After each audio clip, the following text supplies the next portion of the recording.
Hey everyone, happy Monday. It's Kylie Smith with Bacchus Realty Group here. I hope you all had a great weekend. My hair is doing something crazy today, but let's just jump into it. What can you as a buyer ask the seller to repair on the home that you're purchasing? Well, first and foremost, you're going to want to have the home inspected, and this is during your due diligence or inspection period. Typically it's 10 days. Once the inspection report comes back of certain items that are, red flag, things that need to be fixed, you should definitely strategize with your real estate agent on what items to add to the repair request list, also known as the BINSR. But I would recommend to focus on structural things, bigger ticket items, if you will.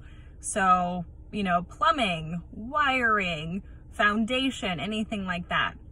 If you add you certainly can add whatever you want to your repair request list, but if you make it pretty lengthy and you're adding cosmetic stuff that you or a handyman could easily take care of, the seller can actually cherry pick and choose what items they want to fix, and they're probably not going to select the bigger stuff, right?